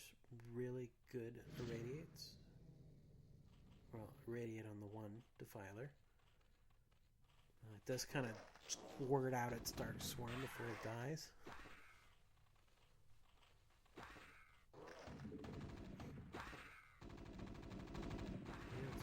Push. These tanks are not in siege mode, but that slash damage is still very useful. I'm going to siege them up now, I believe.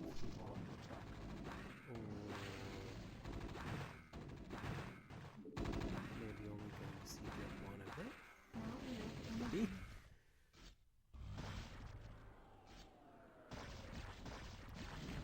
Not enough energy for the irradiate, unfortunately. Your forces are Falling under back, attack. there is a plague out. Plague has been researched. Plague has been spent on the tank, the fireball.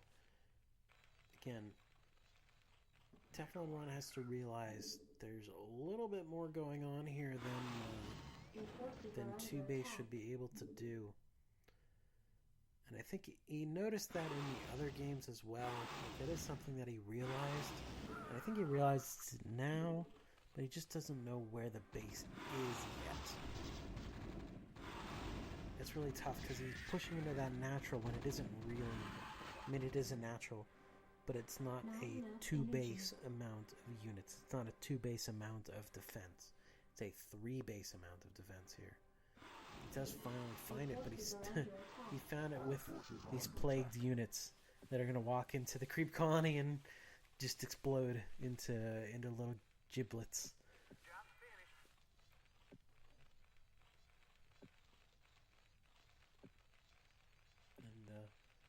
And I'm taking some water.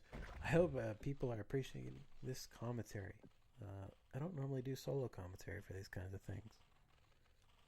Normally we have the microphone out there and we're talking as we're playing. You're kind of adding something to it, but this is the big money match. Big money on the line. So I'm speaking in a different room. All solo tonight.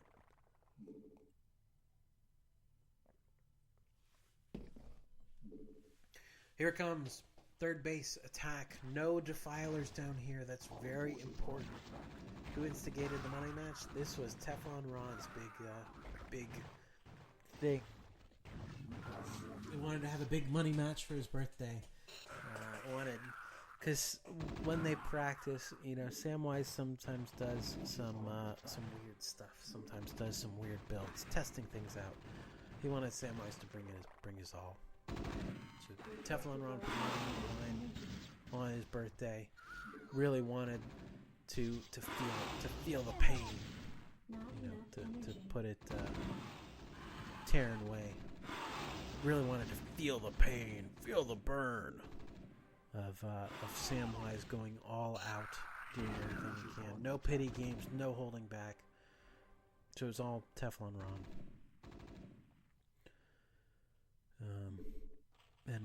I believe they trained for a full week of playing every single night together. Kind of practicing, getting things ready.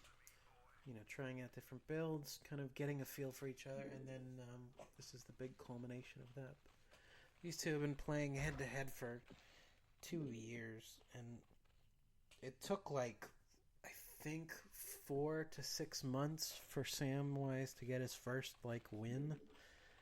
And then, he started to pull away, and now he's the best player in the league, and it's tricky to be unseated as the best player in the league. Teflon Ron used to be our big best player. He used to be our flash. The player that could do anything, that could run random in any player and still win. But it's hard,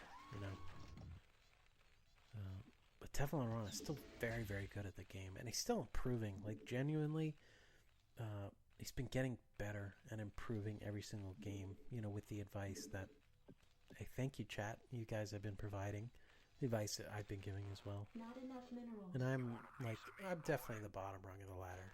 Not enough Nah, minerals. that's okay. But a lot of that is just I have a hard time playing sometimes. Not enough Easy to minerals. get lost Your in things. forces are under attack. Yeah, especially in StarCraft.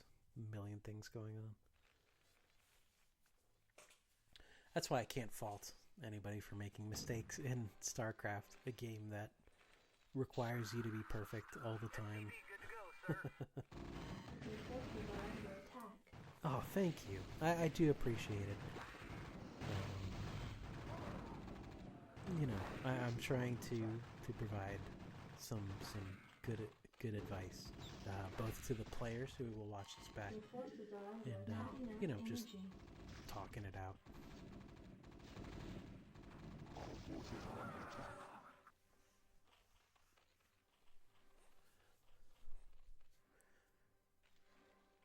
It does look like insane plagues. Yeah, not looking good. I agree. It's tough. I mean, that that was good. So I was talking over it. It was a very good clip.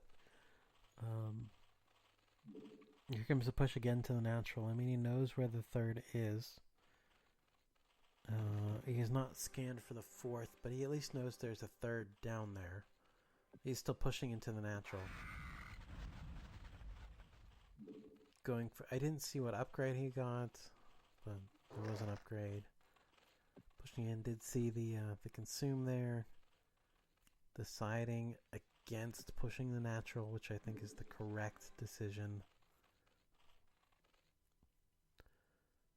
He needs to do some sort of damage very quickly here.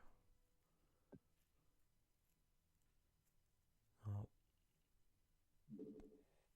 Adjusting in the seat. It looks like this will be Teflon Ron's big committal push. That's what he wants to do. He wants to take down this base here. Do anything he can to get rid of this third. Your forces are under attack. Oh, there's a lurker at the natural. That's so dirty. Here we go, Ron. He is locked in.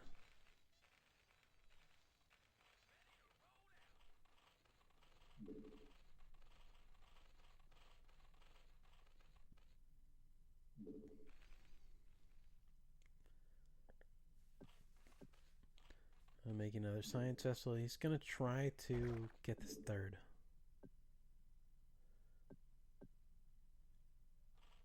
Sneaking battle cruisers.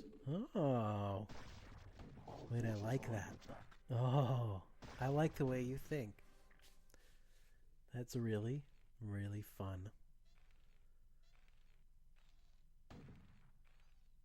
I would love to see snuck battle cruisers. I would love to just see battle cruisers in general. They're so funny in this game. StarCraft 64 already runs really slow, but battle cruisers are like another level of slow. They're such a funny unit. And same thing happens with carriers for Protoss as well. Just very, very slow. You can notice if you've been watching and paying a lot of attention, you'll notice anytime a bunch of Zerglings move out at the same time, the game kind of chugs to a halt. Now multiply that by a whole handful of 18 carriers with full, little drones coming out. The game runs like 2 FPS. It's incredible. One of the little antiquities of, this Nintendo 64 was already kind of underpowered at the time. And, trying to run StarCraft on the weakest console of this generation. There's a Daywalker Ninja, one of our other players, when we used to do 200 food Zergling fights, and there was a game crash when we did a 200 Zergling versus 200 Zergling. Just, running them at each other. It's not often that you can crash an N64, but, we did. It was very fun.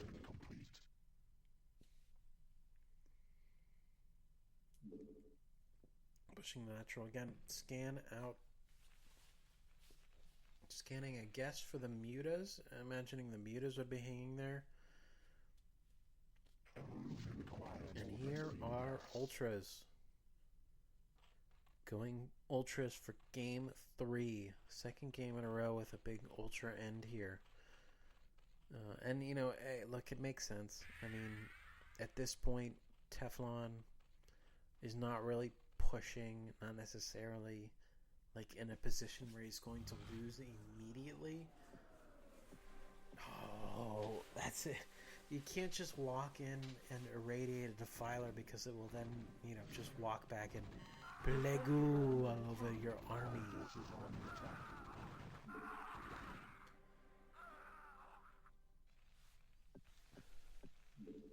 And that's a lot of, trading one irradiate for a defiler and then just losing the whole bio ball because it just, before it died it went, yeah, and just yacked a whole bunch of plegu all over your army.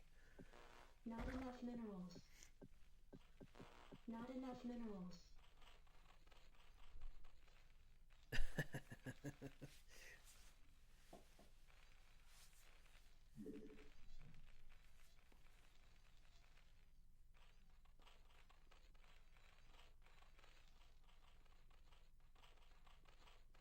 We require more than feed gas.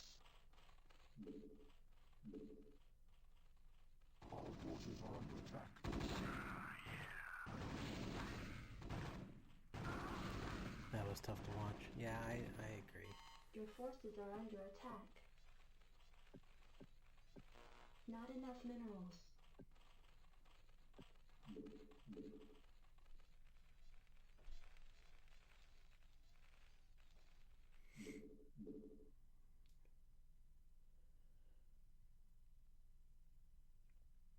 Our forces are under attack.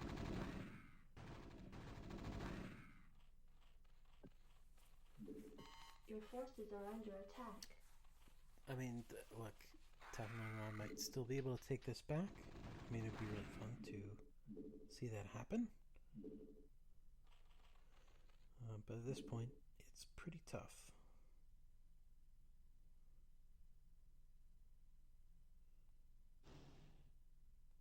Base is under attack.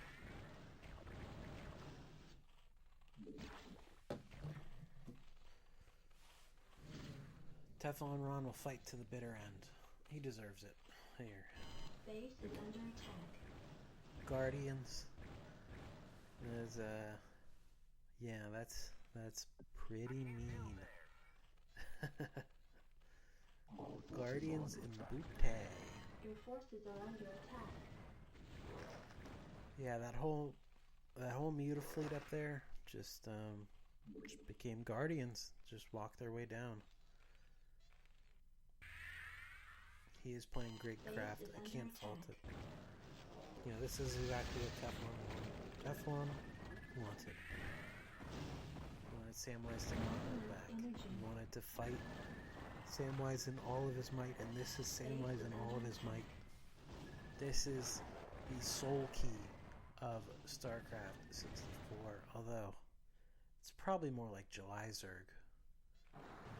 Because we are not like, our builds are not refined to the point of being ASL level builds, to the point that we need a soul key. This is more like July Zerg. Dominant, does crazy builds, but is able to play so disciplined. It is so tough to push the Terran. There's very specific timing windows where Terran is a lot stronger than Zerg. And if you don't take advantage of those timings... Oh, yeah. I think there's enough respect that Sam will not, you know, clown on not doing Queen stealing, burning down command centers to do infected Terrans. Maybe he hasn't even built any queens. So. This is tough. TeflonRon is going to try his best to break this base. Throw everything at the wall here. At least one victory would feel good. But I was saying, timing pushes this Terran are really tough, and they're made extra tough, one, by, you know, the lag of StarCraft 64 making timing a little bit more difficult. With regular StarCraft on the PC, you know, a 1997 game running on 2025 hardware, StarCraft is going to run the same every single time, like time-wise. As long as you're doing the build the exact same every single time. It's always going to pop out at the exact same time.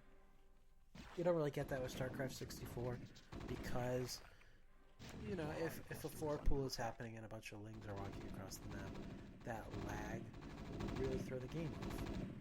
It also has minuscule amount of lag, not even when units are moving, but also just looking at stuff when the game is trying to draw units on the screen as things are happening. So timing can be all over the place. Really tough to have a exact time where you know the Terran is strong enough to push. It's kind of more vibes based. It's already kind of vibes based in StarCraft normally, but there is that time. You know what I mean? It's so much more vibes based in StarCraft 64. We don't have that vibe down yet. It is still something we are working on. Not enough energy. But that is looking like GG. Your forces are under The attack. hand is up off the controller for TeflonRon.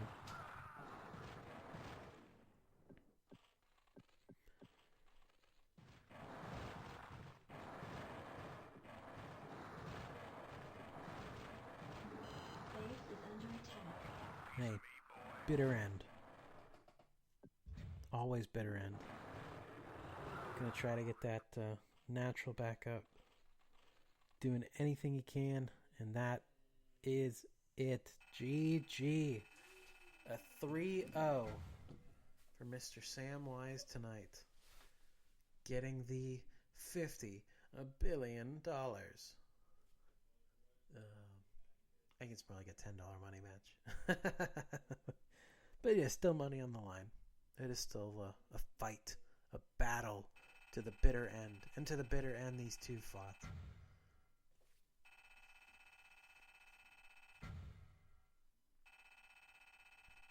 A 3-and-out GG, though. Let's see if we can get any of our players